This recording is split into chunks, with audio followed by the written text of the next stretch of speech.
bem. Bom dia, meus irmãos. A graça e a paz do Senhor Jesus. Manhã de eleição.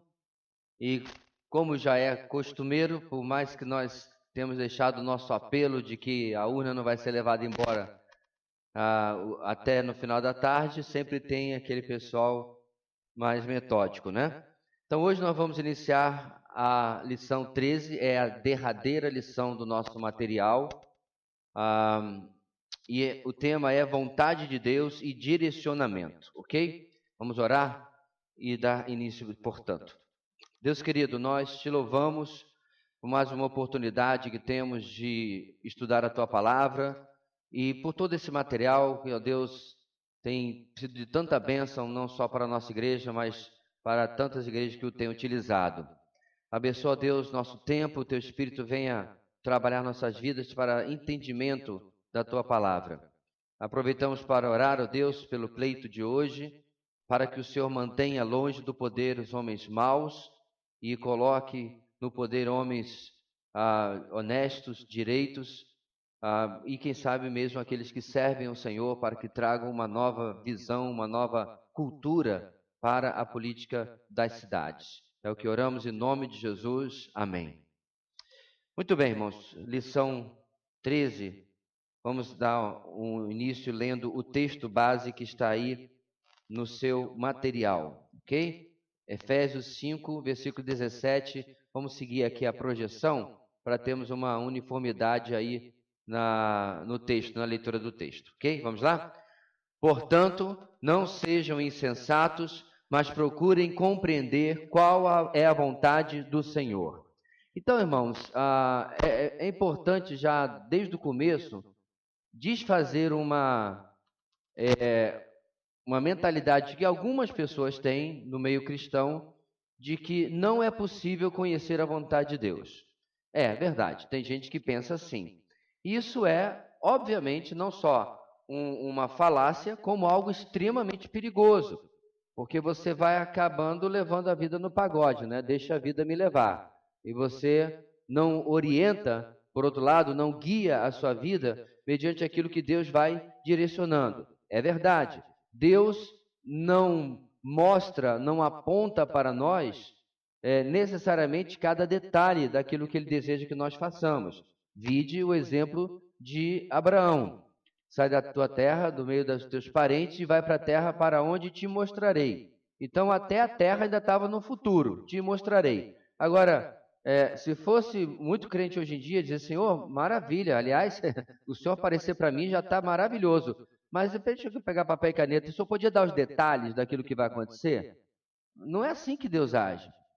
Então, ele vai, ao passar do tempo, afunilando, vou usar aqui num termo, num sentido muito restrito, a revelação, o descortinar da sua vontade, certo? Então, ele muitas vezes vai eliminando aquilo que é obviamente fora e vai afunilando. Inclusive, nós vamos ver hoje que a palavra de Deus já elimina muitas coisas que a gente não precisa nem orar. Vamos falar sobre casamento, por exemplo. Então, eu tenho uma máxima para mim, em termos de como pastor, que eu posso fazer, e já fiz, o casamento de dois incrédulos. Esse casamento é abençoado por Deus, como casamento. Eu, obviamente, já fiz casamentos, inclusive aqui, de irmãos nossos, de dois crentes, dois cristãos, mas eu não faço o casamento de um crente e um descrente, porque eu estaria indo frontalmente contra um princípio da palavra de Deus já revelado. Não tem que... Senhor, esse camarada teu, macumbeiro, sei lá mais o que, maçom e petista, vascaíno, é da tua vontade que eu case com ele? Essa oração não era nem para acontecer. Eu acho uma afronta, meus irmãos, quando eu oro uma coisa que Deus já... Tem gente que ora se deve evangelizar fulano ou beltrano. É muita cara de pau, né não? Então, há coisas que a palavra de Deus já funilou para você. Agora, isso significa que, né? Qualquer ovelha que cair na rede é peixe? Não. Claro que não. Muito pelo contrário. Tem muito crente que o casamento é uma desgraça, porque eliminou esse primeiro princípio, beleza, né? Não, a pessoa não é crente, então fora. Aí passou para o princípio mais afunilado, mas esqueceu que a coisa não é bem assim. Nós podemos também dizer, meus irmãos, aí não é já nesse texto que eu estou me referindo do julgo desigual, mas há outros julgos desiguais. Há outras nem incongruências não, incompatibilidade, outras incompatibilidades na vida de um irmão e de uma irmã, em que deve se averiguar para que não se fique por anos cada um puxando para um lado, certo? E com certeza trazendo infelicidade. Então, só para dar um exemplo, como a exortação a buscar a vontade de Deus, que está nesse versículo de Efésios 5,17, não só é real, como é importante para que nós possamos guiar a nossa vida através dela. Então, portanto, se você não sabe a vontade de Deus, nem de maneira mais ampla, nem de maneira mais restrita, para parte da sua vida, essa deve ser uma oração constante da sua parte. Tem esse parágrafo inicial aí. Vamos ver o que o nosso editor escreveu aqui, o John MacArthur. Uma das perguntas mais frequentes que muitas pessoas me pediram para responder aqui é: como posso conhecer a vontade de Deus para a minha vida? Lembro-me de quando ainda estava na faculdade, muito envolvido em esporte, jogando futebol americano, basquetebol e beisebol. No campus, os atletas ganham uma certa notoriedade. Pediram-me para falar como cristão. Assim comecei a dar palestras aqui e ali. Foram meus primeiros ensaios como pregador. Nesta minha preparação, ficou muito claro que a maior dúvida das pessoas dizia respeito à vontade de Deus para com as suas vidas. Por causa disto, muito cedo comecei a estudar na tentativa de discernir o padrão da Escritura para se conhecer a vontade de Deus. Que faculdade escolher? Compro isto ou aquilo? Como descubro a vontade de Deus com respeito ao namoro? E a lista de perguntas parece interminável. Tem erro de digitação aí original, porque isso aí foi escaneado, né? Perguntas. A Bíblia, a fé que de uma vez por todas foi entregue aos santos, é a palavra de Deus, pois nela ele nos fala sobre sua vontade para nossas vidas. Fato é, meus irmãos, que nós somos um pouquinho preguiçosos. Nós tínhamos um livro, nem sei se esse livro ainda está em edição, é interessante procurar, né? Como conhecer a vontade de Deus. Literalmente esse é o título do livro. Mas eu não lembro se era da Betânia, da Editora Vida. Infelizmente, livros mais bíblicos assim, essas editoras tendem a tirar de prelo, né? Mas o pessoal brincava, né? Porque o pessoal está no seminário, irmãos, e 95% de nós somos solteiros, né? Então, o pessoal brincava, dizendo assim: deixa eu pular logo para o último capítulo para ver com quem eu vou casar. Não era esse tipo de livro. É claro também que ele não ia trazer isso aí para cada pessoa, mas ele tratava em muito mais profundidade do que a gente vai ser capaz de tratar aqui numa única lição, o que a própria palavra de Deus nos orienta sobre como conhecer a palavra de Deus, certo? E, é claro, num livro bom como aquele, não tinha nada de revelação, né? Ou qualquer coisa assim. Era tudo baseado na palavra de Deus. Muito bem. Vontade de Deus e direcionamento. Deus é soberano e tem um propósito para toda a sua criação. Ele tem planos ou vontade para cada um de nós. Embora nós achemos sua vontade muito mais difícil de ser obedecida do que realmente é. Nesta lição, exploraremos o tema da vontade de Deus e de como podemos ser guiados a ela. A lição bate aqui, meus irmãos, uma questão interessante. Embora nós achemos sua vontade muito mais difícil de ser obedecida do que realmente é. Então, por que nós achamos isso? Porque muitas vezes ela está na contramão. Não é aquele outro microfone que está dando interferência, será? Não sei, hoje acordou TPM. Eu não sei. Será que é esse aqui? Acho. Como? Como eu ia dizendo, irmãos, nos parece difícil. Por quê? Porque vai contra aquilo que eu gostaria. É mais ou menos quando você está na casa da vovó no fim de semana. Não sei se você era dessa família. A gente ia para a casa da minha avó, certo? Aí meu pai e minha mãe falavam assim, Júnior, Bianca e André, falava os 3 nomes dos filhos, né? Pro carro e tal. Ah, mas já, não tem aquela coisa? Você não quer ir embora e tal. Qual o problema? A vontade dos pais não é o que a gente quer. É o contrário daquilo que a gente quer fazer, está na contramão daquilo que a gente quer fazer. E aí a gente não gosta. Ora, Deus é a mesma coisa, só que a gente cresceu e continua dizendo, eu não quero. Eu não quero ir embora, eu não quero fazer isso, eu não quero fazer aquilo. Então não é que a vontade de Deus seja difícil, irmãos. É que ela não está batendo com aquilo que eu quero. Deus esqueceu de me consultar. Olha só. Mas como assim o Senhor já saiu tomando todas as decisões? Como assim o Senhor já saiu determinando tudo? Eu não tenho voz nessa história, não? Irmãos, a gente não fala isso, mas é o que pensamos quando Ele faz coisas que estão fora da nossa vontade. E às vezes coisas muito difíceis.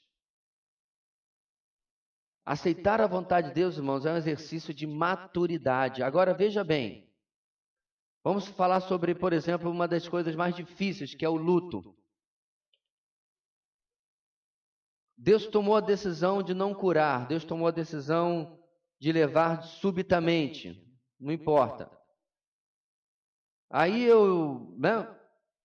40 anos de convertido, eu falo assim, a vontade do Senhor, foi feita a vontade do Senhor. Mas aí, no fundo, eu não concordo com a vontade do Senhor. Eu não concordo com aquilo que Ele está decidindo. E aí o que acontece? Eu não lido bem com o luto. Eu não lido bem com a decisão de Deus de dizer não àquilo que eu queria.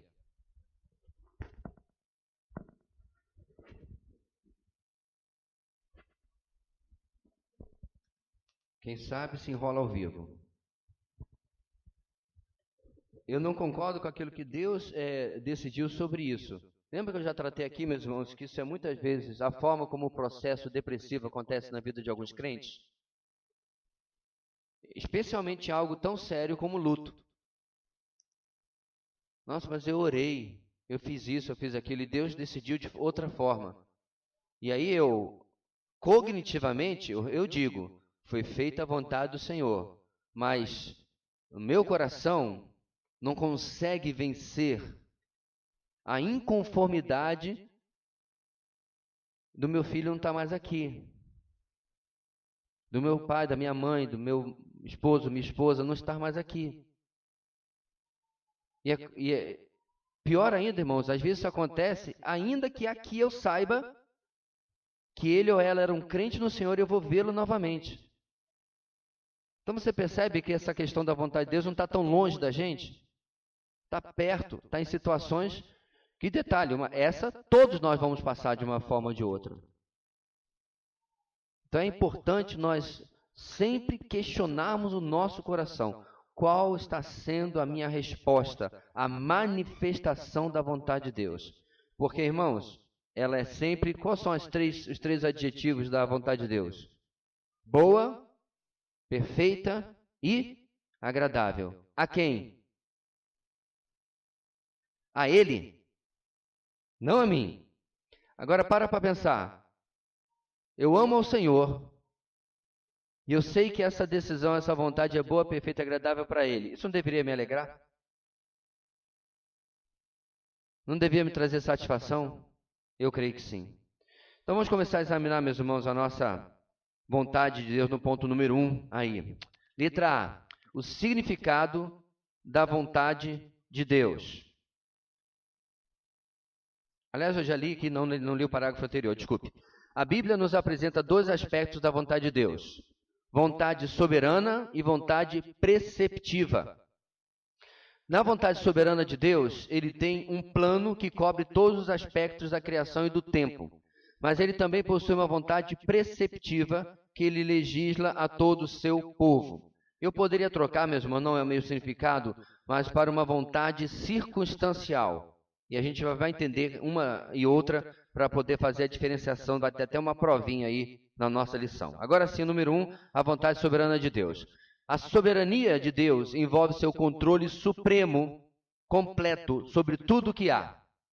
Isto quer dizer que nada acontece que não esteja no plano de Deus. A história é realmente o desdobrar dos propósitos de Deus que acontecem exatamente como Ele planejou. leia os seguintes versículos e anote o pensamento-chave sobre a vontade soberana de Deus. Já vamos para o primeiro versículo, mas nós estamos aí, meus irmãos, examinando o primeiro tipo de vontade, ok? Vontade soberana. Então, Deus fala para Daniel o significado do sonho de Nabucodonosor, e o sonho de Nabucodonosor significa o quê? O desdobrar dos próximos 500 anos, mais de 500 anos na verdade, da história da humanidade. Lembra da estátua de Nabucodonosor? Cabeça de ouro. Quem era a cabeça? O próprio Nabucodonosor. E aí ele vai falando sobre a Babilônia, a Medo-Pérsia, e à medida que vai avançando, a qualidade dos metais vai caindo, certo? Medo-Pérsia, depois vem os gregos, a Grécia, depois vem Roma, e finalmente, lá embaixo, o Império Romano já misturado, já sem o poder que tinha, que é os pés de barro e ferro, certo? Lembra do sonho? O que acontece com a estátua? Ela é destruída por uma grande rocha. E essa rocha, diz o profeta Daniel para Nabucodonosor, é um reino que não terá fim. E é o reino que nós pertencemos, é o reino do Senhor Jesus, certo? Então, só um Deus soberano pode falar isso. Por quê, meus irmãos?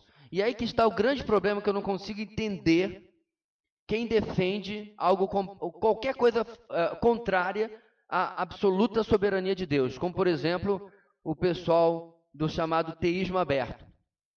Já foi explicado em outras EBDs, mas rapidinho, teísmo aberto é a crença de que Deus ele interage com as decisões dos homens para decidir o que ele vai fazer e o que não vai fazer. Então ele não sabe ao certo o que você vai decidir. Ele está lá na ponta do trono, né? Ansioso, direita, esquerda, centro, para trás. O que ele vai fazer? Qual botãozinho ele vai apertar? Assim que você decide, aí Deus age. Então as ações de Deus são uma resposta às ações do homem. O Deus que escreveu o Apocalipse, o Deus que revelou para Daniel os próximos impérios, não sabe o que o homem vai fazer. É complicado, né? Eu não estou dizendo, meus irmãos, que Deus não tenha que agir consertando ações dos homens. Por exemplo, Herodes resolve matar todos os bebês de 2 anos para baixo. Deus age, manda o seu anjo dizer para José, pegue o menino e vá para o Egito. E ele vai para o Egito e Jesus não é morto, certo? Mas isso não é o que o teísmo aberto ensina. Deus não estava... Senhor, olha o que Herodes está fazendo. Deus não é surpreendido por nada. Isso chega a beirar o ridículo. Por que eu sei disso, irmãos? Porque quando você lê o Evangelho de Mateus e você passa nessa passagem, o que o evangelista diz? Isso aconteceu para que se cumprisse o que foi dito pelo profeta: do Egito chamei meu filho. Lá atrás, Deus já tinha profetizado, se você pode chamar assim, predito, predestinado de que isso aconteceria, e ele chamaria, executaria uma profecia aí em questão. Pode voltar um pouquinho, você está adiantado aí no slide e aí atrapalha a atenção. Então, a soberania de Deus, irmãos, não pode ser esquecida em absoluto. De tudo aquilo que nós pensamos e agimos, porque caso contrário, se transforma em um Deus que você vai orar por quê? Se ele não tem controle de todas as coisas. A soberania é importantíssima, inclusive para o nosso próprio relacionamento com ele. Tem que ir soltando aos pouquinhos aí, à medida que a gente vai caminhando, tá? Vamos lá para o nosso primeiro versículo, letra A, Isaías 14, 24. O Senhor dos Exércitos jurou: certamente como planejei, assim acontecerá, e como pensei, assim será. Isso por acaso parece um Deus que está correndo atrás da resposta ou daquilo que o homem vai fazer? Então eu sintetizei da seguinte forma, irmãos: os planos e pensamentos de Deus sempre se cumprirão, ok? Sempre se cumprirão. Por isso que pode ser um pouco de licença poética, pode até ser bonitinho na música, mas cantar os sonhos de Deus, qualquer coisa, isso não faz sentido. Sonho é uma aspiração, certo? Eu sonho repetir a viagem que eu fiz ano passado. Então, isso pode acontecer, isso pode não acontecer, certo? Eu sonho me formar, eu sonho isso, eu sonho aquilo. Então, é um desejo que eu tenho. Então, você De novo, pode ser um pouco de licença poética, irmãos, mas eu não gosto de música assim. Isso transmite uma coisa estranha para Deus, sobre o caráter de Deus, sobre a pessoa de Deus. Para mim é um exagero no antropomorfismo. Sabe? Não é a mesma coisa que você dizer a mão de Deus está sobre toda a terra, os olhos de Deus estão cuidando da gente. Não é a mesma coisa. Você dizer que os sonhos de Deus vão se cumprir sobre a sua vida, você não passa muita segurança, não. Mas os planos de Deus vão se cumprir na sua vida, para mim passa muita segurança. Porque como nós estamos vendo, Ele mesmo diz que o que Ele tem decidido vai acontecer. Letra B. Efésios 1:11, parte B. Tendo sido predestinados conforme o plano daquele que faz todas as coisas segundo o propósito da sua vontade. A própria doutrina da predestinação, irmãos, que é bom salientar, não é a mesma coisa que a doutrina da eleição. A eleição se atém ao aspecto soteriológico, ou seja, ao aspecto salvífico de Deus para conosco. A predestinação é algo mais amplo, tem a ver com o propósito que Ele determina sobre a nossa vida.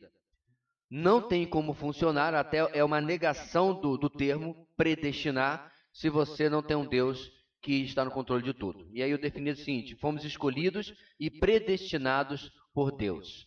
A segurança de que aquilo que Deus determinou para a nossa vida vai acontecer dessa maneira está na soberania de Deus, a vontade soberana de Deus aí também.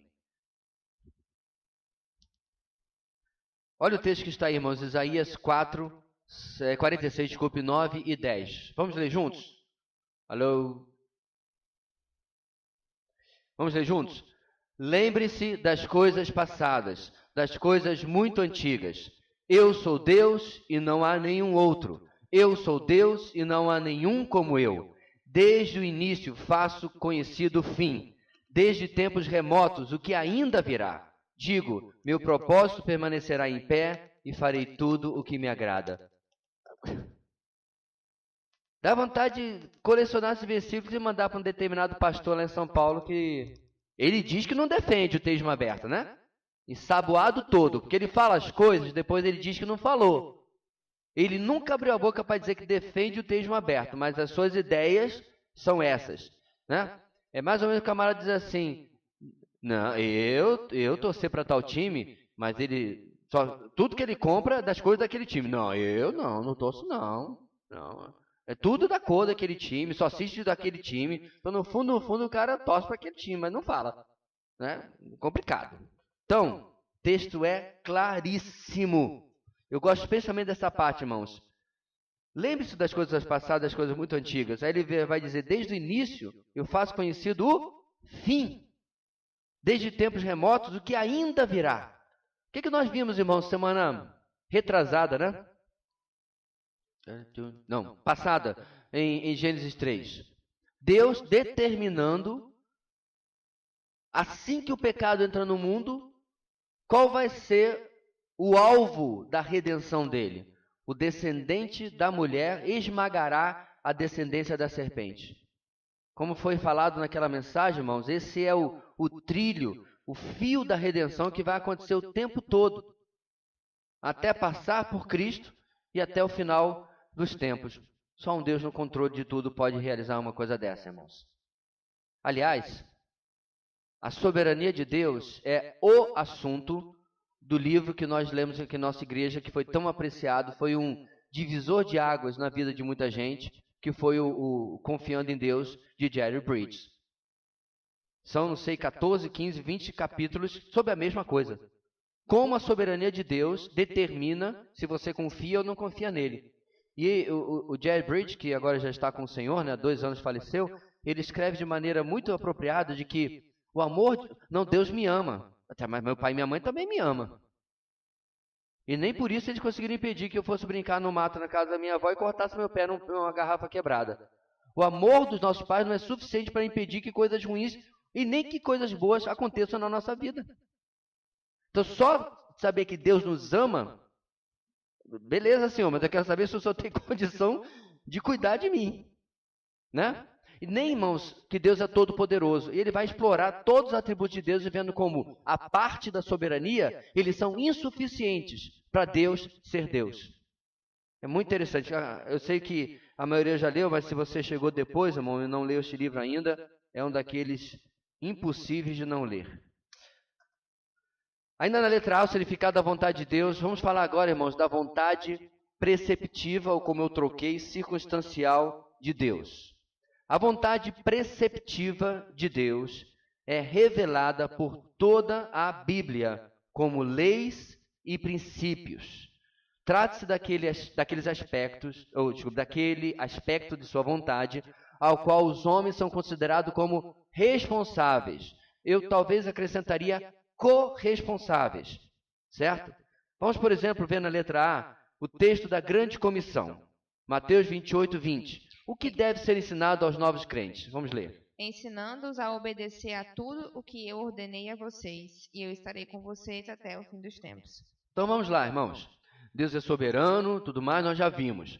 Mas o texto, um dos últimos que Jesus nos deixou, diz que parte do discipulado, parte do cuidar de gente, é ensinar, é fazer o que estamos fazendo aqui, por exemplo, na IBD, ou em qualquer outra circunstância, é ensinar aquilo que Jesus nos deixou. Qual o objetivo disso? Para a gente ter a cabeça cheia de conhecimento? É para a gente poder ser mais teologicamente inteligente ou esperto? Não. Está diretamente ligado, meus irmãos, a conhecer ou não a vontade de Deus. Aprender o que Jesus nos ensinou e responder em obediência vai nos colocar debaixo da proteção dessas leis e princípios que eu acabei de mencionar aqui no texto. Então, por exemplo, quando a pessoa se converte, vamos voltar no exemplo que eu dei lá no começo. Quando ela se converte, ela sabe automaticamente que ela não deve se casar com a pessoa de fora da fé? Sim ou não? Quando ela se converte, me converti hoje. Eu já sei automaticamente que eu não devo casar com uma pessoa fora da fé? Sim ou não? Não, não tem como. Determinadas coisas, meus irmãos, até por causa da cultura cristã, vem dentro do pacote. Então, a ideia de que mentir é errado, eu não preciso ser crente para saber disso. Então, me convertendo, o Espírito Santo vai usar aquela noção que socialmente eu aprendi e já vai trabalhar aquilo na minha vida, porque eu já vi isso acontecer. Ninguém precisa ser crente para saber que mentir é errado, que adultério é errado, que maltratar uma pessoa ou um animal até, enfim, são coisas da nossa própria sociedade que foram estabelecidas, mordam-se ateus, durante os anos, pela cultura judaico-cristã que o mundo ocidental está. Cultura que está sendo agora desejosa de ser tirada do nosso meio. Ok? Então, entendeu, irmãos? Essas coisas vêm no bojo, porque a cultura já nos ajudou. A conversão vai consolidar isso. Mas coisas muito particulares da fé, como, por exemplo, não casar com alguém que não conhece o Senhor, não vem junto, não vem automático. Como essa pessoa vai aprender isso, irmãos? Sendo ensinada, aprendendo, sendo colocada diante da palavra para que ela saiba que essa lei ou princípio foi dada por Deus para uma mudança, uma obediência e uma transformação, uma melhora na sua vida. E aí que está, meus irmãos, o enunciado acima aí da letra A, certo? Nós somos responsáveis por isso, porque não vai ser uma obediência automática. Não vai ser algo que virá naturalmente ou acontecerá sem que a gente tome uma decisão daquilo. Isso aí não é o caso de quem se converteu depois já casado, é claro, né? Mas eu me lembro de um caso vários anos atrás, que essa se tornou a luta durante muitos meses de um jovem em que ele percebeu que a sua namorada, né, já estava encaminhando-se para noivado, havia mudado radicalmente com ele depois da sua conversão. Ele percebeu que ela estava tentando de tudo achando que aquilo era uma fase, que ele ia largar aquilo e tudo mais. E ele conversando, eu falei, olha, meu querido, a solução não é difícil de você saber. Está sendo difícil de você executar. Você precisa ser transparente com ela sobre a firmeza da sua conversão e ser sincero com ela de que vocês hoje estão buscando caminhos diferentes. É agora que você faz isso. Não espera casar para depois colher as consequências. A palavra de Deus é clara, meus irmãos. Inclusive, a palavra de Deus fala daquele aquele cristão que tem o marido que não obedece à fé. Lembra-se, é Coríntios capítulo 7, se eu não me engano. Que se ele não tem problema com isso, continue casado. Ou seja, o julgo desigual não se aplica a quem se converteu depois do casamento. Não tem nada a ver com o que eu estou falando. Estou falando sobre gente solteira.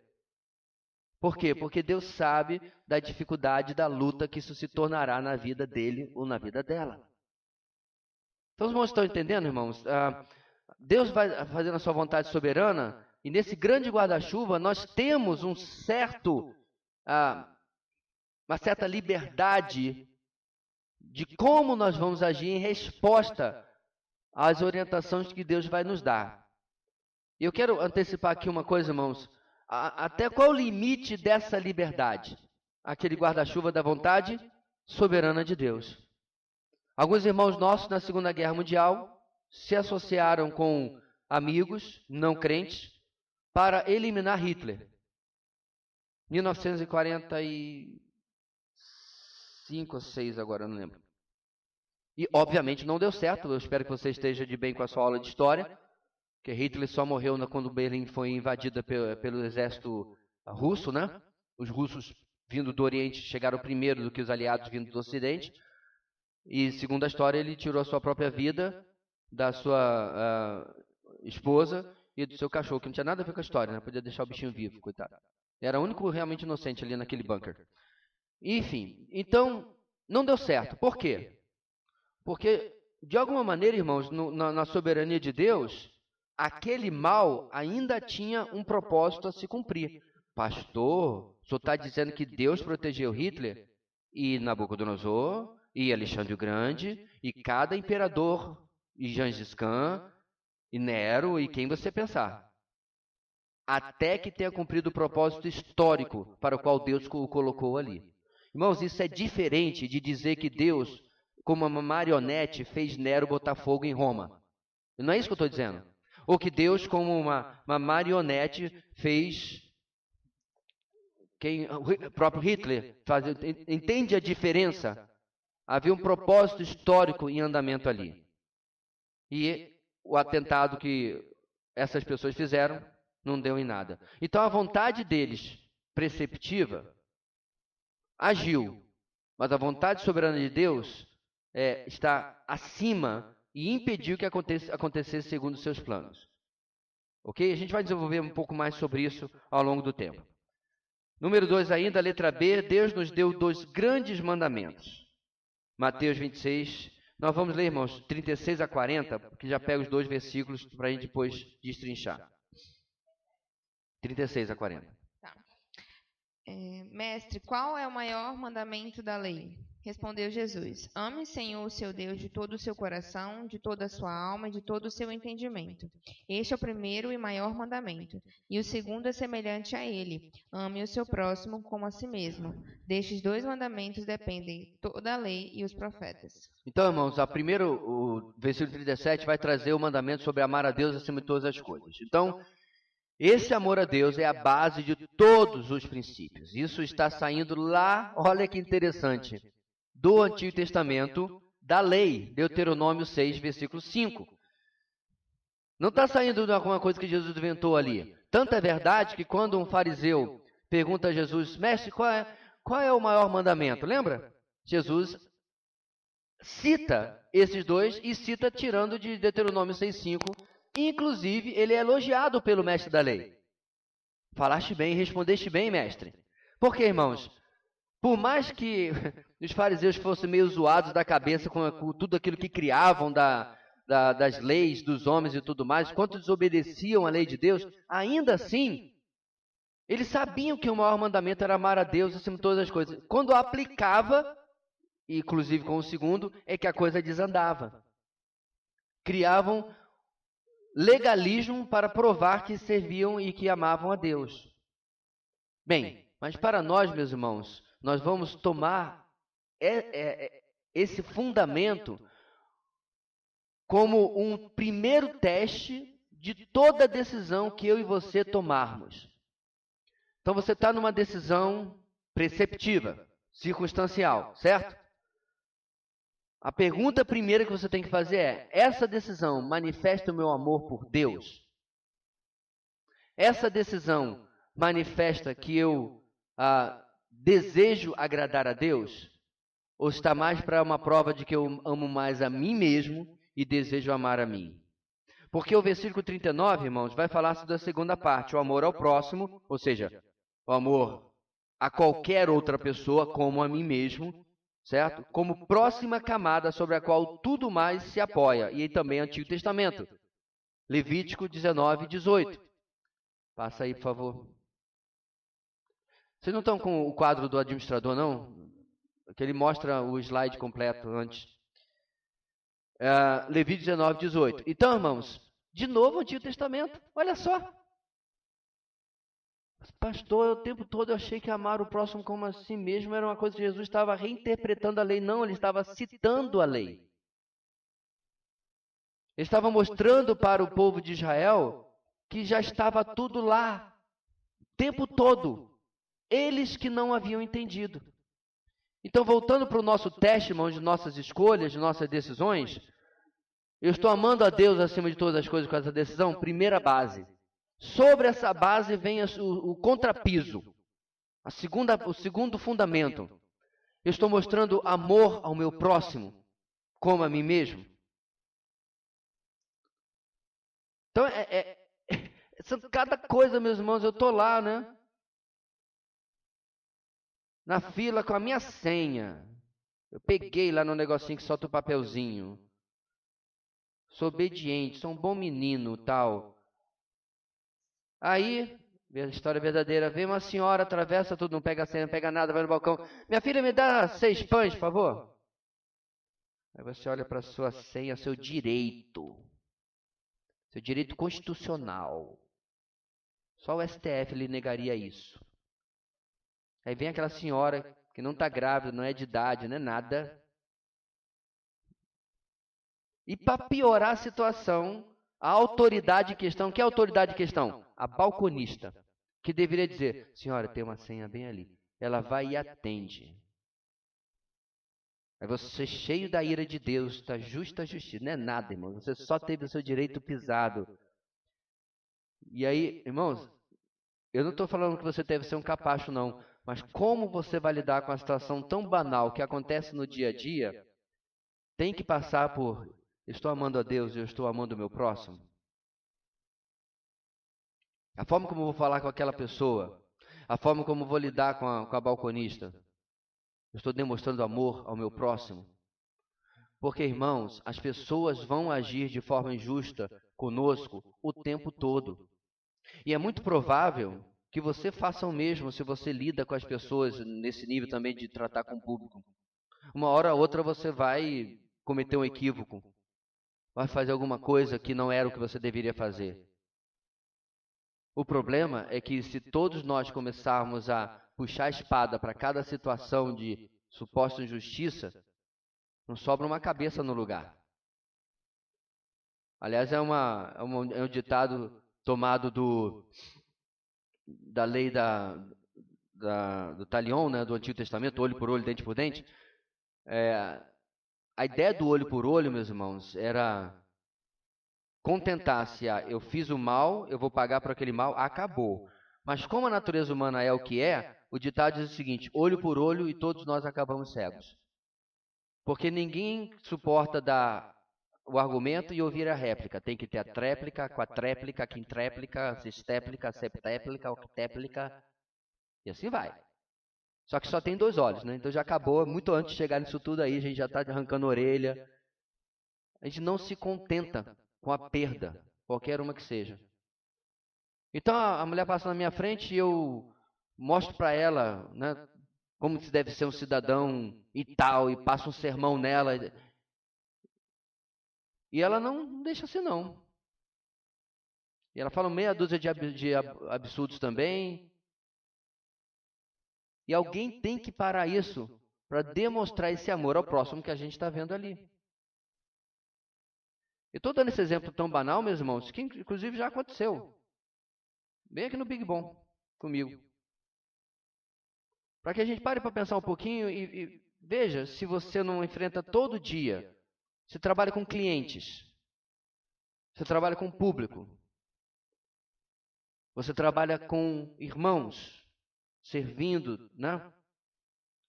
A sua decisão de ir ou não ir a uma reunião passou por amar a Deus sobre todas as coisas e ao seu próximo como a si mesmo? Eu várias vezes já coloquei no grupo da igreja, irmãos, que isso aqui simplesmente não acontece. A gente não decidiu hoje, 8h48 da manhã, para ter uma reunião, não. Como os irmãos podem ver claramente, teve uma preparação. Está projetada uma preparação. Os irmãos vieram aqui mais cedo para limpar, porque sexta-feira a gente teve vigília, então eles vieram ontem, abriram um tempinho do seu sábado para limpar para a gente, como a gente já limpou para eles também. Os irmãos chegaram mais cedo para abrir, tem uma escala de recepção. Irmãos chegaram mais cedo para ligar o som. E assim vai. Cada evento teve gente que me serviu. Então como é que eu posso amar aquele próximo? Como eu posso servir aquele irmão?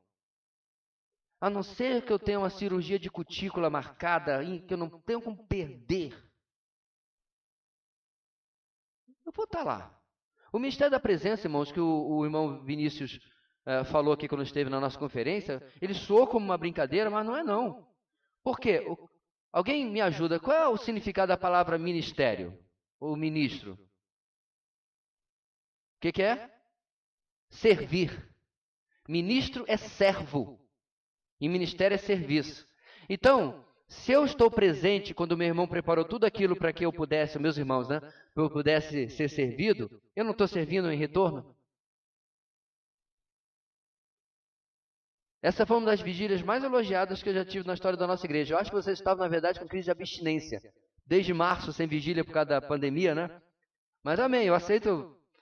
Não sou daqueles que alguém faz elogio e diz, que isso, não sabe não. Obrigado, foi bom. Grato pelo reconhecimento, por irmãos terem percebido. Amém, glória a Deus. Devolvo refratariamente a glória ao Senhor. Mas já parou para pensar, meus irmãos, que em algum momento, você que esteve aqui sexta-feira, em algum momento você foi tentado a não vir? Você estava cansado demais, no outro dia você tinha coisa demais para fazer, mesmo que você fosse ficar assistindo Netflix até de madrugada, mas tudo bem, ou jogando, ou sei lá o que, ou no Instagram. Você teve um monte de coisas que passou na sua cabeça porque você não deveria estar aqui na sexta-feira.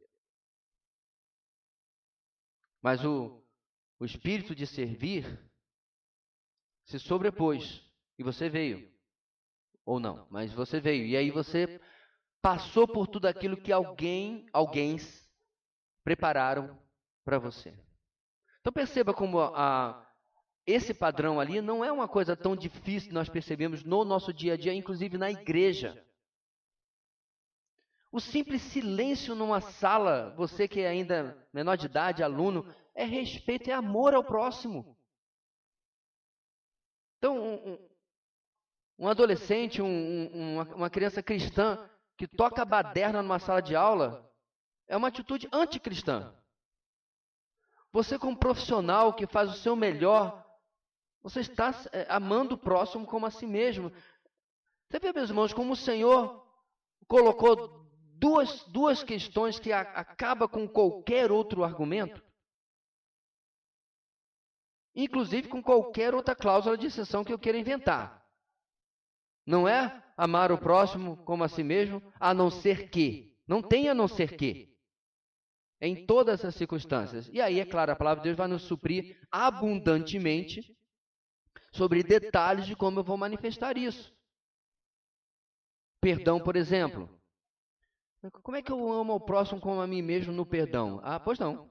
Aí Deus botou na cabeça de Paulo lá para escrever: irmãos, perdoe-se uns aos outros. Acho que está pouco. Vírgula. Assim como Deus em Cristo os perdoou. Aí acabou com todo o argumento. Não tem cláusula de exceção que você consiga enfiar aqui. Porque eu não quero que o Senhor enfie nenhuma cláusula de exceção no perdão dele para comigo. Não quero. Por isso que é amar ao próximo como a mim mesmo. Continuando, irmãos. Agora a letra B, a natureza da vontade de Deus. A vontade soberana de Deus e sua vontade preceptiva serão melhor entendidas à luz de suas respectivas características. Para entender isso, soberania tem que ser soberania.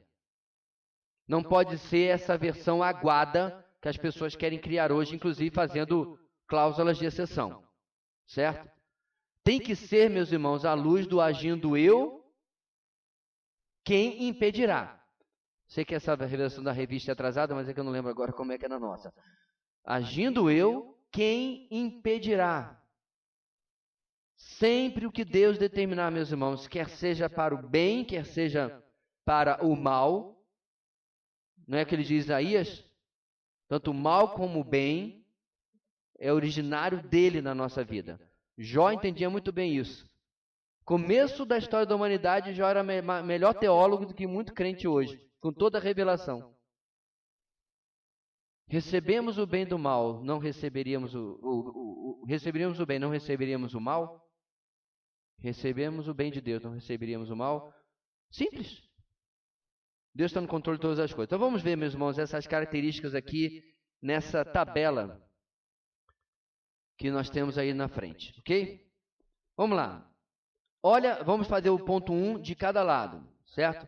Vontade soberana e a vontade preceptiva. A vontade soberana é secreta, conhecida apenas por Deus, exceto quando revelada na história, mesmo que seja revelada profeticamente. Então vamos lá para um caso que nós sabemos. Vai haver um milênio. Está na Bíblia, revelada, história futura, história já adiantada para nós. Vai haver um tempo onde o Senhor vai estabelecer o seu reino e dominar, controlar o mundo com mão de ferro, certo? A democracia que tanta gente idolatra, se vai ter, vai estar debaixo dessa mão de ferro, beleza? Isso é vontade soberana de Deus. Agora olha a perceptiva. Revelada na Bíblia. O que eu sei sobre o milênio? Dura 1000 anos, o tempo de paz, Jesus vai reinar e no final vai ter uma rebelião e começa a acabar. Toda vez que eu falo sobre escatologia, irmãos, e aconteceu no nosso grupo de vida umas semanas atrás, o pessoal vai, mas no milênio vai ter surf? Estou brincando, mas não foi surf, mas sabe, as perguntas mais detalhadas. O Campeonato Brasileiro vai continuar? Vai ser no milênio que o Palmeiras finalmente vai ter mundial. Justiça, né, irmãos? Todo mundo vai, acho que cada ano um vai ter um assim para ficar todo mundo feliz da vida. Então, eu sei lá. Essa é a vontade preceptiva, irmãos, não está revelada. O que está revelado, pronto. O que não está fica debaixo da vontade soberana, os detalhes. Vontade preceptiva. Jesus vai voltar e eu preciso estar pronto para isso, não no sentido de se eu vou ou não vou. Mas a palavra de Deus diz que aquele que tem essa esperança santifica-se a si mesmo, assim como ele é. Na verdade, purifica-se a si mesmo, assim como ele é puro. Então, a ideia da volta de Jesus tem uma resposta para mim, o que é? Santidade de vida. Não se eu vou subir ou se não vou. De jeito nenhum. Isso é ensino de igreja pentecostal arminiana. Toda a igreja vai ser arrebatada. Certo? Não vai ficar nenhuma cutícula para trás, irmão, nem um dedo mindinho. Nem um apêndice, certo? Irmão, apêndice deve ter, não sei. Não vai ficar nada para trás. O corpo de Cristo vai inteiro, tá? Não existe arrebatamento parcial, ok? Mas ainda assim, a palavra de Deus avisa soberanamente, vontade soberana, Jesus vai voltar para ter uma resposta preceptiva de nós, que é viva em santidade. Olha só, mesmo evento, as duas vontades sendo manifestadas, ok? Vamos continuar, irmãos. Número 2. Não pode ser resistida ou frustrada. Certo? O que Deus determinou vai acontecer. Agora olha o segundo. Pode ser resistida ou desobedecida. Exemplo que nós já demos tantas vezes, o exemplo de Sansão. Para os pais deles é dito que Sansão ia libertar o povo dos filisteus. Certo? Passa a vida de Sansão, ele liberta o povo dos filisteus, sim ou não? Sim. Mas a que preço? Porque a vontade preceptiva de Deus, irmãos, não determinou como Sansão ia fazer isso. Deu o caminho. Você vai ser nazireu, não narizeu, nazireu, oh Jesus. Você ia ser consagrado. E isso implicava uma série de coisas, irmãos. Ele fez tudo errado. Tudo ao contrário. Não podia beber a bebida fermentada, ele bebeu. Não podia tocar em mortos, ele tocou. Muito menos ter relacionamento com mulheres de outra nação. É só o que ele procurou. Mas ele cumpriu o que Deus havia determinado soberanamente para a vida dele. O propósito pelo qual ele foi colocado na terra foi cumprido. É aí que está, irmãos, a pergunta que eu faço desde a exposição de Juízes. Para que eu preciso carregar essa cicatriz que eu carrego?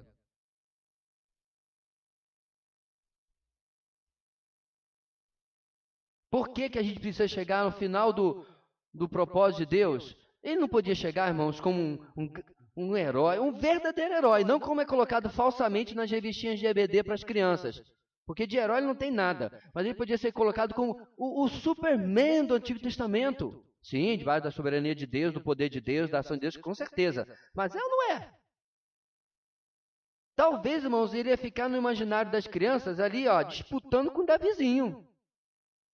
Que as crianças, elas, especialmente os rapazes, se apaixonam bem cedo por Davi, na história dele e tal. É um menininho, pequenininho e tal, derruba um gigante, olha só. Tem até a música, né? Como é que é mesmo? Não sei cantar não vou arriscar. Tem como o Davi, e assim vai. Mas não tem música de Sansão. Porque ele era o nó cego. Tudo de errado ele faz. Ele podia ter chegado ao final da sua história com escolhas circunstanciais diferentes. Porque Deus obrigou, meus irmãos, ele ir no tempo da colheita do vinho lá entre os filisteus, os inimigos. Deus não obrigou. Ele devia ter ido lá. Deus já tinha revelado que não. Ele devia ter ido atrás da primeira esposa dele, depois de Dalila. Deus já tinha revelado que não. Desde lá do deserto, antes de ter entrado em Canaã. Que eles não deveriam tomar mulheres dos povos ao redor, porque elas serão tropeço para você. Irmãos, eu sei que amor e paixão é um negócio meio complicado, mas o povinho burro nessa área, né? O povinho burro. Francamente, irmão, desculpe aqui a minha franca e ampla, flagrante sinceridade, mas dá uma olhada na história de Israel. É vez após vez. Desde lá no comecinho, quando eles ainda estavam para entrar, e eles são... agora me falta o nome da nação. Era Moabe, não? Que as mulheres seduzem os israelitas e vão atrás. Não lembro agora se é Moabe, desculpe, mas enfim... Não demorou nada. Bem, depois na época dos juízes piorou abertamente. Inclusive, irmãos, Deus pode transformar e transformou algumas situações. É verdade. Como, por exemplo, a história que as irmãs estão estudando de Ruth. É uma demonstração flagrante da graça e da misericórdia de Deus. Ruth não deveria existir na história de Israel. Por quê, irmãos? Ela é moabita. E de alguma forma a vontade soberana de Deus entra e subverte o que a decisão preceptiva dos homens tinha feito, no caso dos dois filhos de Noemi, que casam com duas mulheres moabitas fora da vontade de Deus. Agora, parênteses importante aqui. Pastor, então significa que eu posso casar, ele é alto, moreno, dos olhos azuis, forte e tal. Não gosta muito do evangelho, mas Deus vai usar para o bem. Vai nessa, vai. Tenta a sorte, casar é certo. Então não é isso que eu estou dizendo, não. O amor tudo que é mais sagrado, viu? Deus toma, meus irmãos, e nós vamos ver isso muito em Gênesis, as piores decisões dos homens e reverte, porque a sua vontade soberana... Tá? Eu tenho certeza que aqueles irmãos reunidos ali com Dietrich Bonhoeffer para matar Hitler tinham na sua cabeça que estamos fazendo a melhor coisa do mundo. E Deus falou assim, não estão. No papel parece a coisa boa, mas não é. A história não é assim que vai acontecer. E assim foi. No Antigo Testamento é a mesma coisa. Ok? 3. engloba tanto o bem como o mal, ou seja, como o pecado. E 3, na vontade preceptiva, envolve somente o que é bom e santo. No que sentido, meus irmãos? De forma soberana, Deus tem decretado tanto o bem quanto o mal. Pausa. Deus não é, meus irmãos, o causador do pecado. É importante fazer essa distinção, porque as redes sociais estão cheias de teólogo de 3 meses atrás, que começou a estudar teologia, que discutem eternamente sobre se Deus é... Aí que é o problema do uso das palavras. Causador é diferente de criador. Ok? A explicação que eu sempre dou, meus irmãos, é uma arma. A arma é boa ou é ruim? Depende. Na mão, ou no caso de alguns que eu conheço aqui, no tornozelo de alguns irmãos aqui da igreja, é algo bom. Certa feita eu estava mexendo num carro aqui. Né? Rapidinho, vieram avisar, estou mexendo no meu carro aqui. O irmão daqui da igreja, que é policial, saiu, só fez dar uma levantadinha na camiseta e o rapaz acabou toda a sua coragem. A arma na mão de uma autoridade, sendo usada para o bem. Ok? Na mão de um assaltante, de um assassino, é usado para o mal. A culpa é do fabricante? Não. Então, meus irmãos, na época que, 8 anos atrás, praticamente, aqui mesmo, nós vemos o nosso preletor, pastor Renato Vargas, a pergunta dele para mim mata essa questão. Quantos criadores tem no mundo? Só um. Satanás nunca criou nada. Certo? Satanás usou coisas ruins, mas tudo foi criado pelo nosso Deus. Isso dito, o homem peca, o homem causa o mal, mas soberanamente isso já foi determinado por Deus, inclusive historicamente. Os impérios que eu mencionei na visão de Nabucodonosor foram bons impérios? Claro que não.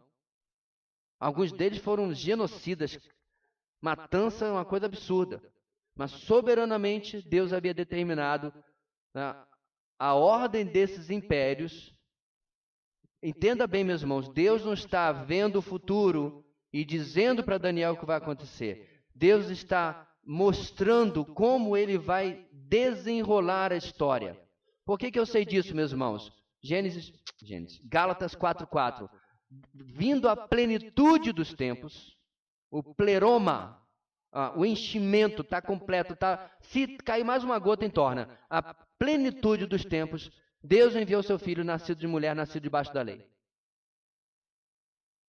O conjunto de coisas, meus irmãos, que o Império Romano trouxe, foram o cenário perfeito para depois da chegada do cristianismo. Por que os apóstolos podiam viajar por todo o Império pregando? Por causa da Pax Romana. Tu não era doido de roubar ou matar no Império Romano. Porque se na Idade Média você acabava na forca ou fuzilado, no Império Romano não, meu amigo. Você ficava dias crucificado. Não tome a crucificação de Jesus como padrão, viu? Jesus morreu rápido, por causa do tamanho do flagelo que ele havia tido no chicote. Crucificados chegavam a ficar semana inteira naquela cruz. Era uma morte para lá de horrível. Ao meu ver, pior do que o empalamento, porque o empalamento provocava um sangramento, né, uma hemorragia muito maior e a pessoa morria muito mais rápido. Todo mundo sabe o que é empalamento, né? A estaca de baixo para cima, atravessando o tórax da pessoa, o abdômen e tórax. Então, rapidamente a pessoa morria. Os assírios matavam assim. Então toda essa maldade, meus irmãos, entenda, não foi determinada por Deus, mas soberanamente Deus está fazendo isso tudo acontecer, para que o propósito final dele aconteça, se resolva, ok? Muito bem. 4. A vontade soberana de Deus é compreensiva, controla todos os aspectos da vida, do tempo e da história. Por outro lado, a vontade preceptiva é específica, provê princípio para a vida. Deixa eu explicar o que significa a palavra compreensiva. Não vem de compreender, irmãos, vem de alcance. certo? Ela compreende, ela alcança todos os aspectos da vida. Aí ele enumera do tempo e da história. Então, do haja luz até o final da história humana e entrada na eternidade, a vontade soberana de Deus já cobriu tudo isso. Tudo. Não há nada, nenhum aspecto que vá fugir. Por assim dizer, meus irmãos, é zero chance. Deixa eu agredir os ouvidos dos matemáticos. É menos zero chance do Apocalipse não acontecer. Ok? Essa é a segurança, é o nível de segurança que eu e você temos que ter. É impossível o que está determinado na Bíblia não acontecer. Com certeza, muitos duvidaram do que Deus havia dito que ia acontecer na vinda de Jesus. E aconteceu exatamente como o Senhor havia dito que ia acontecer. Da mesma forma, irmãos, Pedro nos adverte que alguns acham que, olha, ele está demorando demais. A promessa da sua vinda, tudo está do jeito que, como nos primeiros dias. E detalhe, irmãos, Pedro escreveu isso com algumas décadas de cristianismo. Mas ele nos adverte que a gente não vá nessa conversa. Que Deus, ele retarda a sua promessa para que mais pessoas sejam salvas, como um ato de misericórdia. Por outro lado, nesse ponto 4, a vontade preceptiva, ela é específica. Ela não vai ser algo que vai se tratar do que você vai fazer no plano da história, mas na sua história. Como aqueles princípios bíblicos vão se encaixar nas suas escolhas diárias, naquilo que você faz, como você se porta, como você escolhe, como você decide e como isso vai determinar aqui. É importante salientar, meus irmãos, de novo, que essas decisões pontuais que eu estou tomando nunca conseguirão frustrar o plano soberano de Deus. Ok? Deus sempre vai conduzir-nos de tal maneira que, se porventura uma decisão esteja indo de forma contrária ao plano de Deus, eu seja conduzido de volta àquilo que Ele determinou, aquilo que Ele deseja para que a vontade maior dele possa acontecer. De uma maneira muito ilustrativa, posso dizer o seguinte, voltando para Sansão. A chance de Sansão perder alguma batalha que ele se envolveu era de 0. Porque perder significa morrer. Não tinha alternativa. Estava assistindo ontem uma batalha do século XVIII.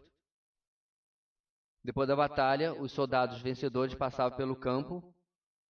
Você acha que eles passavam pelo campo para ajudar os feridos e levá-los? Não. Aquela espingarda que tinha que botar uma munição por outra, né? Na ponta tem uma faca, uma baioneta. Acabar de matar quem está ferido. Então não tem chance. A mesma coisa era na época de Sansão. Você não saía da batalha mais ou menos vencedor. Você vencia vivendo, perdia morrendo. E Sansão nunca chegou perto de morrer. Por quê? Por causa do propósito lá na frente de Deus. A decisão dele de enfrentar e matar 1000 filisteus foi a melhor? Não. Não era isso que Deus queria dele, irmãos. Deus queria que ele liderasse Israel. E ele decidiu fazer as coisas de outra maneira. Então, a vontade preceptiva, pontual minha aqui, muitas vezes vai estar fora da vontade de Deus, porque eu estou desobedecendo. Então, não fique perplexo com isso, irmãos. Pastor, mas como é que a vontade de Deus não se cumpre? Irmão, cada vez que você peca, você está fora da vontade de Deus. Então, é óbvio que não é a mesma coisa.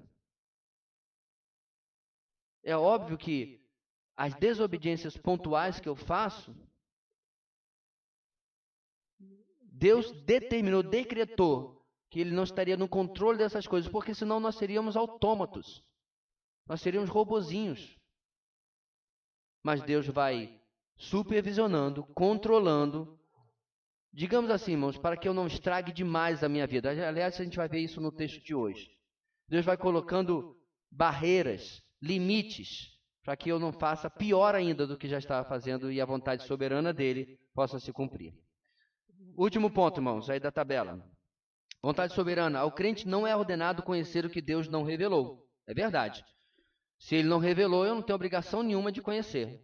Por outro lado, na vontade preceptiva, os crentes são exortados a conhecer, entender e a obedecer tudo que Deus tem revelado, que é o nosso texto básico de Efésios. Certo? É ordem conhecer a vontade de Deus. Então, olha só. O casal chega lá para aconselhamento matrimonial, certo? E aí no meio do caminho eu sinto certa... Aí eu faço uma pergunta bem direta. Vocês estão aqui com plena convicção de que é isso que Deus quer para as suas vidas? Porque não é tipo, eu compro Volkswagen ou Fiat.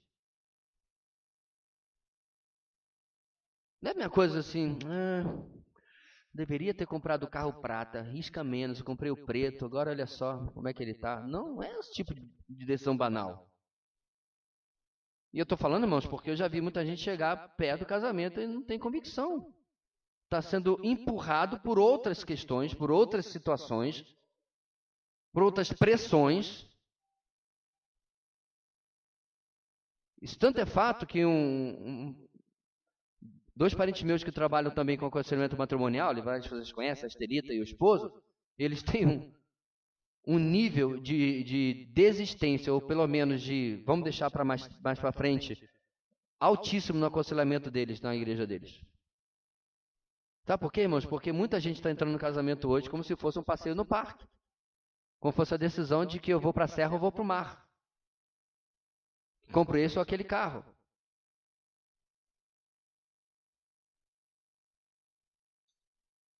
Porque não tem levado a sério a exortação de conhecer de fato a vontade de Deus. Existe um mito que já se fala desde que eu era garoto, é até bonito, né, poético assim. Não há melhor lugar do que o centro da vontade de Deus. Bonitinho, né? Difícil é tu achar o caminho para esse lugar aí. Não é só porque, irmãos, é um processo. E isso é uma das grandes razões, é porque é um processo, mas não é só por causa disso. É porque, enquanto eu cognitivamente quero ir para o centro da vontade de Deus, eu tenho, Romanos 7, uma força dentro de mim que me puxa para fora dela e mais em direção à minha vontade. Estou trabalhando com um rapaz agora que eu não posso afirmar categoricamente que ele seja convertido ainda. E eu já falei isso para ele, uma coisa que a gente tem conversado, ele precisa compreender o evangelho de verdade, não apenas entrar para a igreja. E ele está lutando com isso. Está fazendo devocional e a paulada é uma após a outra. Sem o Espírito Santo, irmãos, obedecer à vontade de Deus é ilusão. E o Espírito Santo só habita em quem nasceu de novo. Você vê como é que é? Se você está lutando, imagina quem não se converteu ainda. Porque tem coisas, irmãos, que são tão óbvias que nós temos que fazer e a nossa vontade tem que ser subjugada. Ok? Alguma dúvida, irmãos? Eu sei que é um tema, por isso que eu estou indo o mais devagar possível, a gente não chegou nem na terceira página direito. Alguma dúvida até agora sobre o que nós temos visto? Tiago, fala aí, por favor. Talvez seria interessante botar o microfone, senão depois eu vou ter que repetir tudo para a gravação mesmo, então melhor perder 2, 3 segundos aí.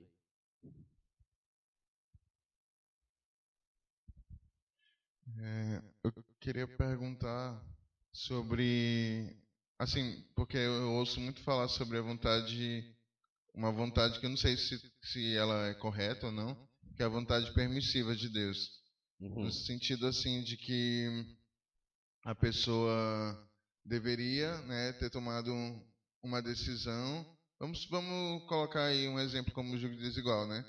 Ela insiste no erro dela, no pecado dela, e como se Deus permitisse aquilo, ainda que contrário, e depois revertesse aquilo para uma bênção, um ensinamento ou uma lição na vida da pessoa. Então, cai dentro do que a gente viu sobre a vontade preceptiva de Deus. Ela pode ser resistida e ela pode ser desobedecida. Então, em nenhum lugar... Bem, vamos começar do começo, irmãos. Eu não consigo encontrar na Bíblia a noção romântica de que só existe uma pessoa em 8 bilhões de pessoas para você. Não consigo enxergar isso aqui. Significa que se toda pessoa que casar com um descrente está fora da vontade de Deus e vai ter a presunçosa ideia de que toda pessoa que casar com um crente vai estar dentro da vontade de Deus. Há casamentos com crentes, entre crentes, que estão fora da vontade de Deus. Entenda, fora da vontade preceptiva de Deus. Não era nesse caminho que Deus estava dirigindo. Aqui na cidade teve uma moça que casou para sair de casa. Talvez você até conheça quem eu estou falando. Não preciso dizer que já está divorciado, mas o ponto é, casou com um irmão da igreja. Tinha um ambiente tão ruim, tão, palavra da moda, né? Tóxico em casa, que quis casar para sair de casa. E aí, com o tempo, obviamente, deu ruim. Mas Deus estava nisso aí só porque eles são dos dois crentes? Agora, é o fim da vida? Não. O caso de Sansão é um. O caso de José é outro. José, diversas injustiças são feitas contra ele. Deus pega aquela injustiça porque foi Deus que mandou os irmãos de José venderem para o Egito? Não. Pastor, como aconteceria o cumprimento do sonho que José teve? A gente pergunta quando chegar no céu. Mas, por exemplo, isso. Os irmãos de José, né, venderam ele. Deus queria que eles vendessem ou Deus permitiu que eles vendessem, entende? Certo. Ou então, tipo, Deus queria que Judas se matasse ou Deus queria que ele se arrependesse e pedisse perdão. É essa dúvida que às vezes me vem na cabeça sobre essa vontade permissiva. Assim. Eu não acho que isso seja uma resposta única para todos os casos, inclusive os que você está mencionando. Certo? Há determinados gestos de maldade, no caso de Judas, por exemplo, tem o texto que diz que ele havia sido preparado, profetizado, né, determinado para esse fim. Está lá em Atos, está em outros textos, como isso já havia sido determinado por Deus. Eu não acho que a mesma coisa se aplica aos irmãos de José. Né? A bateria acabou, foi? Não, pode deixar então, não precisa gravar mais não. Não precisa trocar outro não. Então, não acho que seja a mesma coisa do caso dos irmãos de José. É outra situação em que Deus toma o mal para poder reverter para o bem. Agora preste atenção. A minha dúvida junto com você é: Deus deu o sonho para José, já sabendo que os irmãos dele iam fazer? Essa é a grande pergunta. Ou Deus deu o sonho para José e, independente do que os irmãos fizeram, Deus iria conduzir para esse fim? Eu prefiro essa segunda alternativa. Deus cumpriu o sonho apesar da maldade dos irmãos de José, não por causa dela. Não, ele vai vendê-los para o Egito mesmo, então é melhor eu fazer alguma coisa disso daí. Não, havia um propósito de que o povo de Deus, que na verdade eram 70 e poucas pessoas nessa época apenas, né, o clã de Israel, fosse para o Egito para lá ser preservado.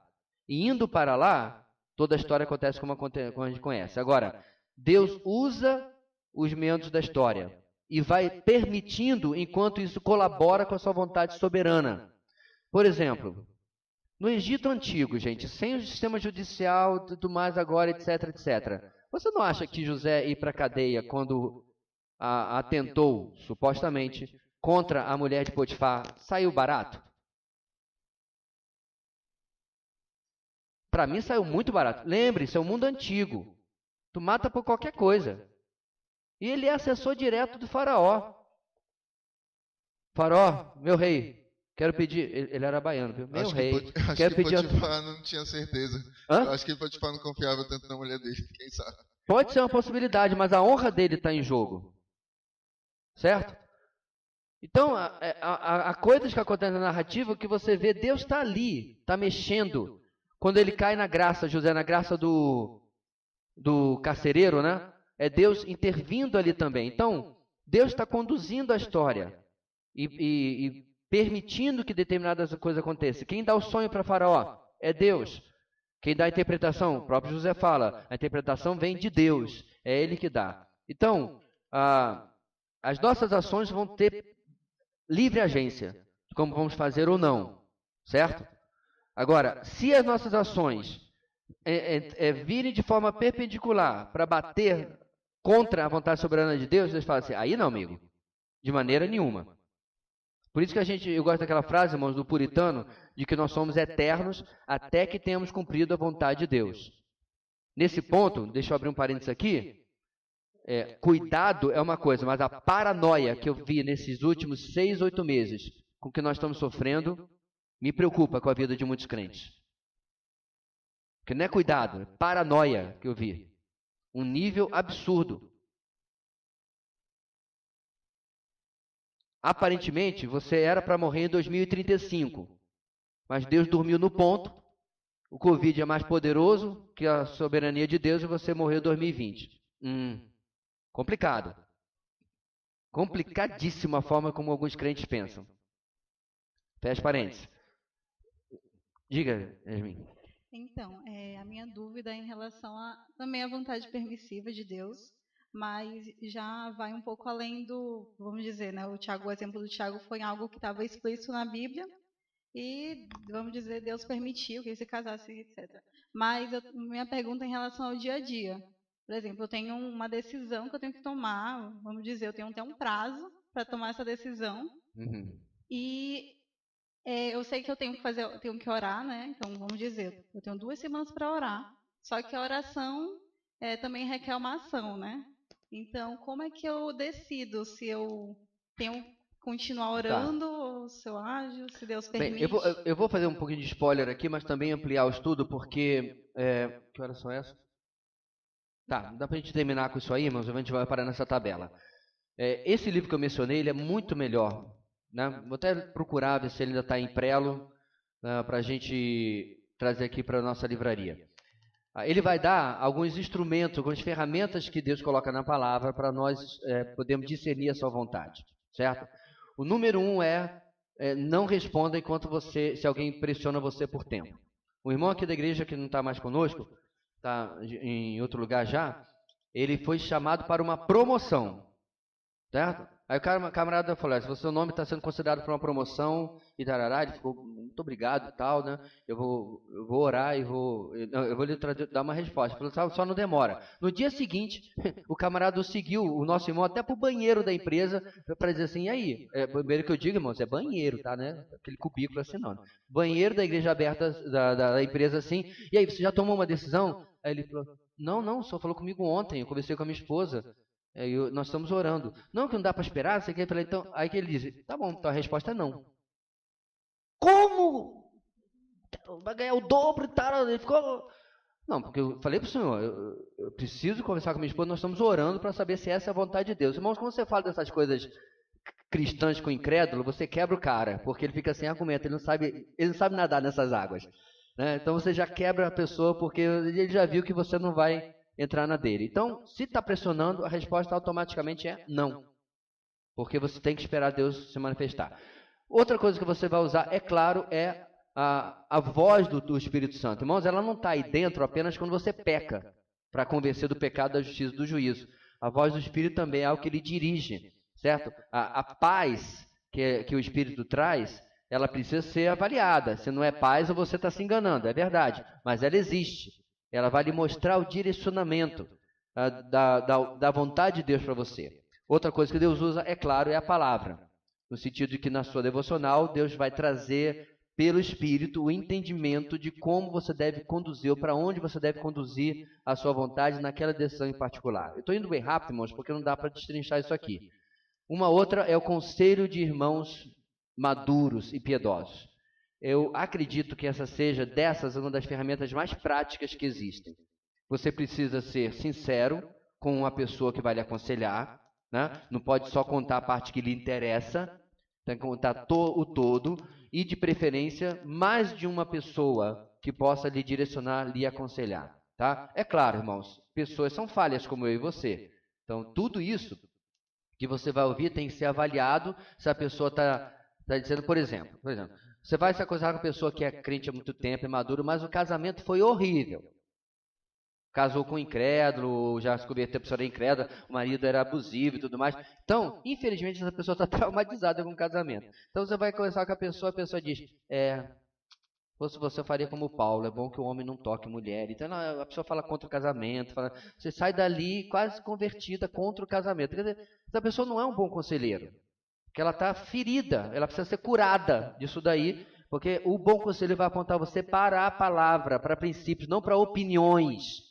Opinião você vai em qualquer lugar, mas com crente você quer saber o que ele entende biblicamente daquele problema que você está passando, certo? No caso de solteiros, né, em particular, a opinião dos pais. Irmãos, não sei se a situação é ou a sua Mas eu tenho dificuldade de fazer um casamento que os pais não digam assim, siga em frente. Eu vou estar muito desconfortável nisso daí. Vou sentar e conversar e falar assim, mas por que vocês querem seguir em frente quando seus pais dizem não? Eu preciso ouvir, porque se de repente o pai é um alcoólatra, ateu, sei lá o que, um cara completamente destemperado, descontrolado, desregulado, eu não vou levar em consideração, provavelmente. Mas se não é esse o caso, uma pessoa do bem, né, crente ou não, e especialmente crente e tal, por quê? Tem que ouvir, tem que saber por que essa situação. Então você vê, ouvir as pessoas e consultar as pessoas vão nos dar uma amplitude sobre aquela decisão. E finalmente, não finalmente na ordem, as duas bases que eu falei. Eu estou tomando a decisão para esse lado ou para aquele, porque eu estou amando a Deus acima de todas as coisas? Eu estou amando o meu próximo como a mim mesmo? Ou estou fazendo isso só porque eu realmente quero fazer isso?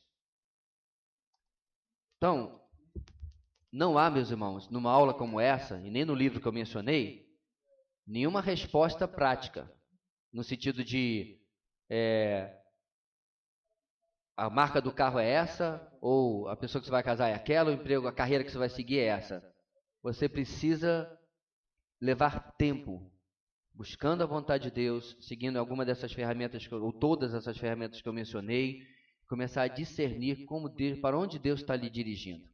Quais são os propósitos que estão envolvidos nessa decisão. Porque algumas decisões são banais, como vestir uma camisa branca ou preta, mas outras não.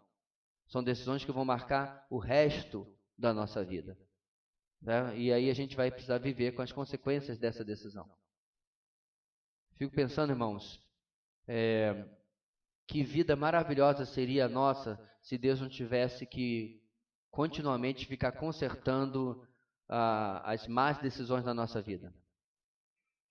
Não é? Misericordiosamente Ele faz isso. Mas eu não quero viver pela misericórdia de Deus. Foi um tema que eu tratei nessa igreja muitos anos atrás, outras gerações, na verdade. Você quer viver pela graça ou pela misericórdia? Eu vejo que uma vida que vive pela graça, irmãos, é a vida que busca no seu máximo estar debaixo da vontade preceptiva de Deus, dentro dos seus princípios, dentro daquilo que Ele orienta, dentro daquilo que Ele determina. E uma vida que vive pela misericórdia é a vida que vive o Deus dará, por assim dizer, toma as decisões de maneira como lhe convém, né, e torce para o melhor. Só que lhe resta. Porque decisão após decisão, ele vai tomando as decisões erradas. E aí como é que ele pode esperar o melhor para a sua vida? Ele vai colher segundo as suas decisões. Ok? Semana que vem a gente vai continuar, irmãos, fazendo esse teste. Olha só como está aí. Teste sua compreensão. Escreva a parte que traduz a ideia da vontade de Deus. Então a gente vai ler textos e você, aí na sua apostila tem um lugar para você ver se você está compreendendo o que é a vontade soberana de Deus, o que é a vontade preceptiva de Deus. Amém? Oi. Pode, mas precisa do Mike.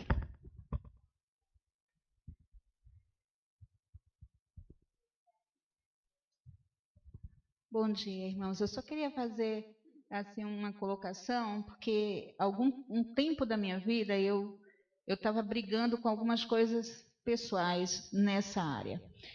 E eu lembro que eu fui aconselhada de uma forma que eu entendi claramente algumas coisas quando o pastor, que estava nesse caso comigo, falou sobre a minha suposta briga, né? E ele disse uma coisa que ficou marcada, disse assim, muitas vezes, nós, no fundo, nós já sabemos exatamente o que Deus quer para a nossa vida.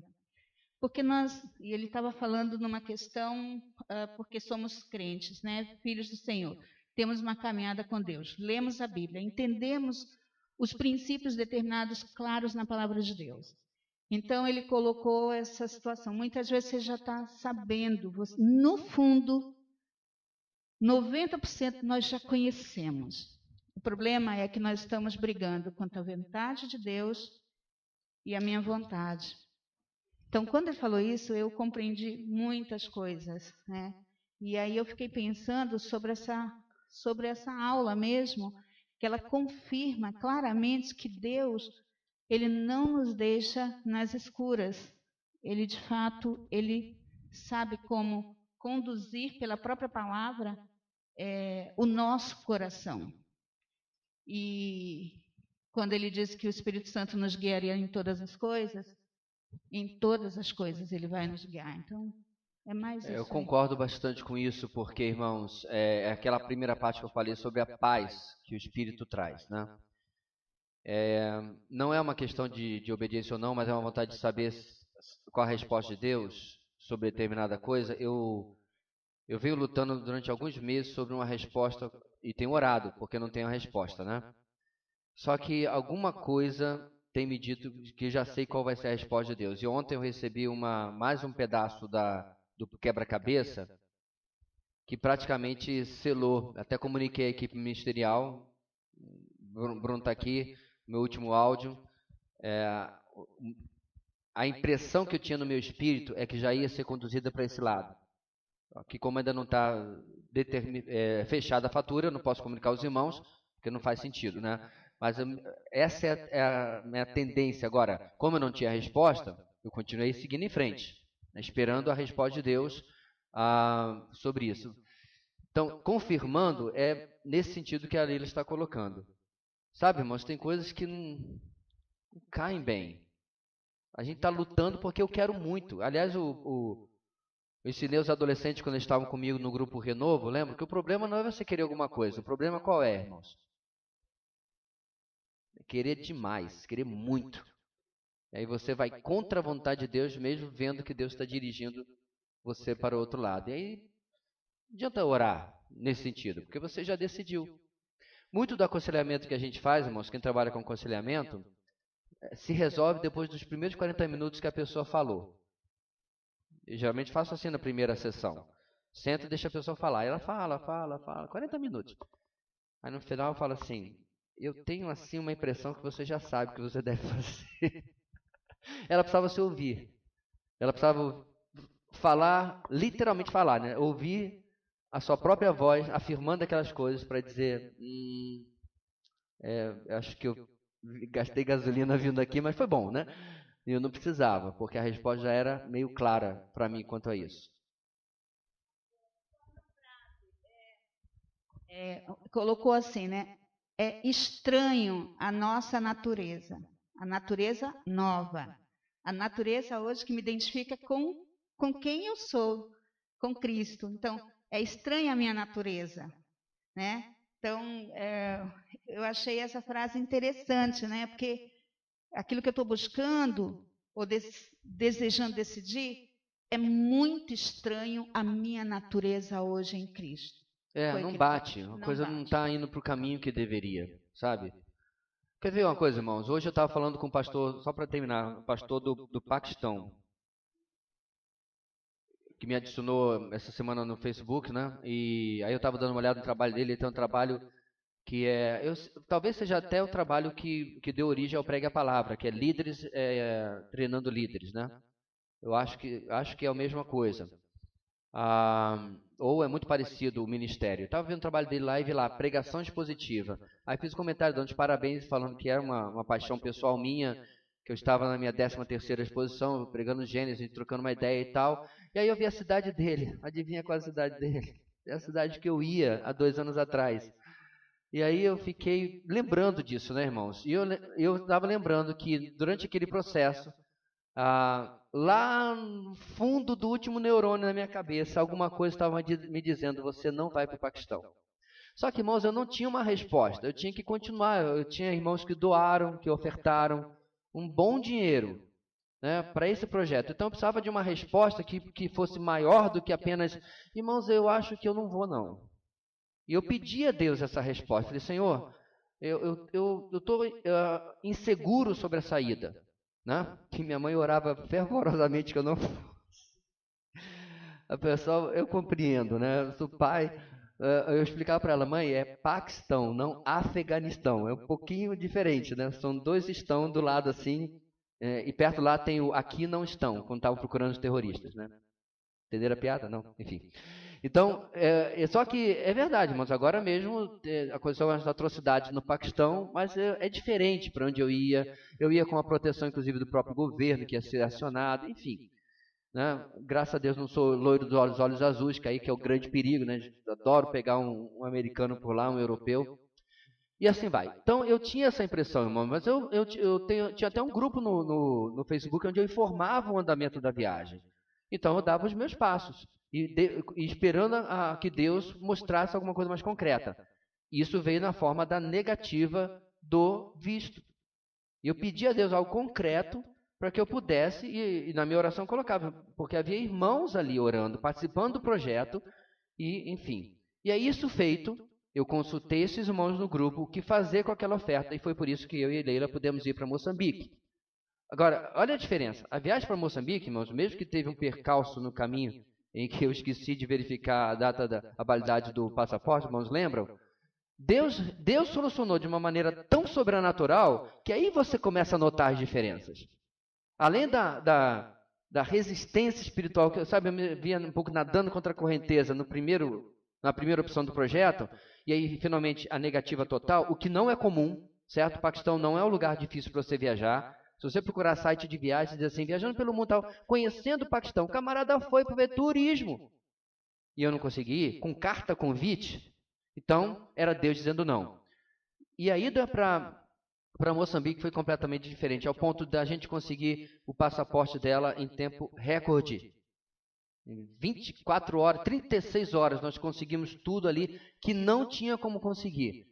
Certo? Não tenho tempo aqui para contar, na época que eu botei no grupo da igreja os milagres que Deus tinha feito, fora a passagem, que consegui uma nova passagem, porque eu tive que ir, ela ia no dia seguinte, né, com uma multa mínima, e ainda consegui oferta para pagar a multa. Enfim, sabe, irmãos, quando Deus está no negócio, a coisa não é travada, a coisa não é cheia de questionamentos, não é cheia de coisas, então a gente tem que perceber, né, como Deus está nos orientando também nas circunstâncias que estão cercando aquilo ali, tá?